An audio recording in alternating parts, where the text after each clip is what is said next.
दोस्तों, आपके दिमाग में भी कभी ना कभी यह सवाल जरूर आया होगा कि ईश्वर है या नहीं। तो चलिए जानते हैं आज की इस कहानी के माध्यम से बुद्ध ने क्यों कहा कि ईश्वर नहीं है।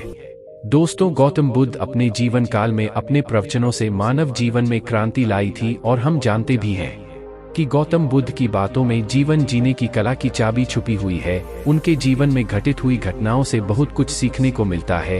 ऐसे ही एक घटना के बारे में आज मैं आपको बताऊंगा। गौतम बुद्ध के समय में एक सवाल उनसे अक्सर पूछा जाता था कि ईश्वर है या नहीं, और हर बार बुद्ध एक अलग जवाब देते थे। ईश्वर के बारे में पूछा गया यह सवाल आज भी पहेली है और बुद्ध के समय में भी पहेली ही था। लोगों ने यह सवाल कई बार बुद्ध से पूछा, लेकिन बुद्ध कभी भी इसका सही जवाब नहीं दिए।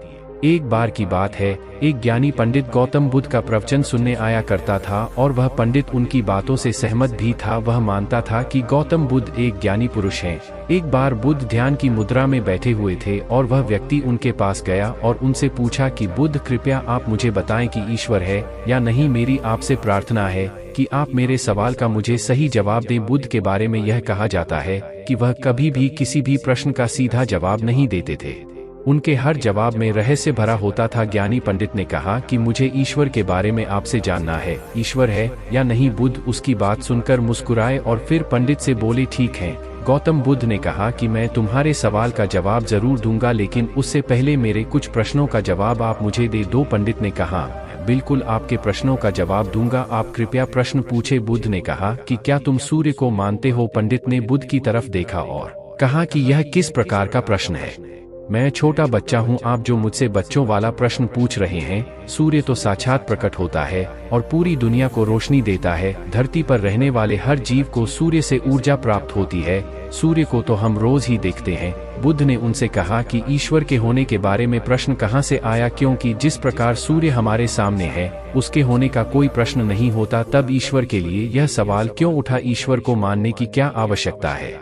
इसका मतलब तो यह हुआ कि आपके मन में कहीं न कहीं ईश्वर के प्रति संदेह है, क्योंकि ईश्वर सूर्य की तरह आपके सामने नहीं है। आप ईश्वर को भी बुद्धि से ढूंढने के लिए निकले हो और बुद्धि केवल उन्हीं बातों को मानती है जो उसके सामने दिखाई देता है, और ईश्वर कभी भी आपको प्रत्यक्ष रूप में सामने दिखाई नहीं देगा। अगर दिख जाए तो वह ईश्वर नहीं होगा। गौतम बुद्ध ने कहा कि तुम ईश्वर को मानते हो या नहीं? असल में यह प्रश्न ही गलत है, और गलत प्रश्न का सही उत्तर कैसे दिया जा सकता है?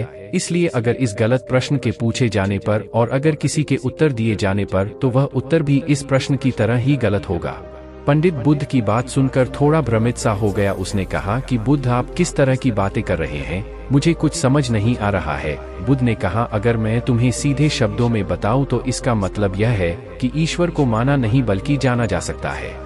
अगर तुम मुझसे यह प्रश्न करते कि मैं ईश्वर को जानना चाहता हूं, तो मैं तुम्हारी मदद कर सकता था, और जिस दिन तुम ईश्वर को जान जाओगे उस ईश्वर की व्याख्या तुम सीधे कभी नहीं कर पाओगे। लेकिन लोगों को ईश्वर के दर्शनों का स्वाद चखने में मदद जरूर कर सकते हो। तुम कभी अपना अनुभव किसी को दे नहीं सकते हो, लेकिन किसी को अनुभव कराने में सहायता जरूर कर सकते हो। दोस्तों, आपने बुद्ध के जीवन की कितनी कहानियां, किस्से सुने होंगे। वहां आपने देखा होगा कि बुद्ध ने कभी भी ईश्वर के बारे में स्पष्ट नहीं कहा, और इसकी वजह से कई बार बुद्ध के ऊपर उंगलियां भी उठी। लोगों ने यहां तक कहा कि बुद्ध कुछ भी नहीं जानते, क्योंकि बुद्ध इस तरह के प्रश्नों का ठीक से उत्तर कभी नहीं देते थे।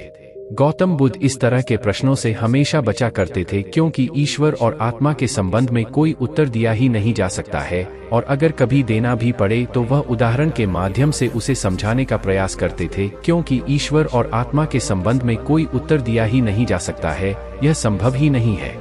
और मेरा यह मानना है कि बुद्ध को सचमुच ज्ञान प्राप्त हुआ था। वह उस ईश्वर का अनुभव कर चुके थे, और कोई भी व्यक्ति जो इस अनुभव को प्राप्त कर चुका हो वह कभी भी ईश्वर के बारे में या ज्ञान के बारे में सीधा सीधा कभी नहीं बताता। वह आपके प्रश्न को बीच में ही लटका देता है, क्योंकि वह चाहता है कि आप उसका स्वाद खुद चखें।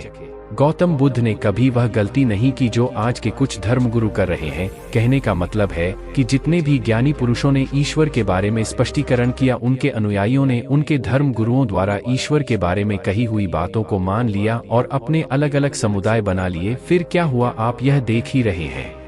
उन गुरुओं द्वारा दी गई प्रामाणिकता के आधार पर आज वह सभी समुदाय एक दूसरे के दुश्मन बने हुए घूम रहे हैं और हथियारों के दम पर यह प्रमाणित करना चाहते हैं कि मेरा गुरु सही है, मेरा ईश्वर सही है। वह लोग यह कहते हैं कि तुम अपनी ईश्वर को छोड़ो और हमारे ईश्वर को मानो, क्योंकि हमारा ईश्वर सत्य है। अगर कोई व्यक्ति ईश्वर की सीधी व्याख्या कर देगा तो अज्ञानियों की भीड़ उसकी बातों को मान लेगी। वह भी ईश्वर का अनुभव कभी नहीं करेगी। वह भी तो केवल आपकी कही गई बातों के आधार पर किताबें लिख देगी और हाथ में तलवार लेकर चल पड़ेगी कि हम अपने समुदाय को बढ़ाएंगे, अपने धर्म को बढ़ाएंगे, प्रचार प्रसार करेंगे। शायद बुद्ध इस बात को जानते थे, इसीलिए उन्होंने कई बार ईश्वर के वजूद को भी नकारा। इनकार इसलिए किया कि आपकी प्यास और गहरी हो सके, आप उसको जानने के लिए उतावले हो जाए। अगर बुद्ध ईश्वर के बारे में सीधे सीधे कह दे तो भीड़ आसानी से उनकी बात मान जाएगी। और ऐसे ही हमने धरती पर ना जाने कितने ही ईश्वर और भगवान को जन्म दे दिया है। ऐसा लगता है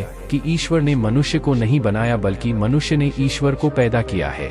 तो दोस्तों, गौतम बुद्ध की कहानी से हमें क्या शिक्षा मिलती है कि भगवान को मानना नहीं बल्कि जानना चाहिए और उसका अनुभव लेना चाहिए। ईश्वर को जानने के लिए सिर्फ एक ही रास्ता है और वह है ध्यान। ध्यान में जितनी गहराई से जाओगे उतना ही तुम्हारा ईश्वर के प्रति अनुभव होता चला जाएगा और तुम्हारे सभी प्रश्नों के उत्तर भी तुम्हें मिल जाएंगे।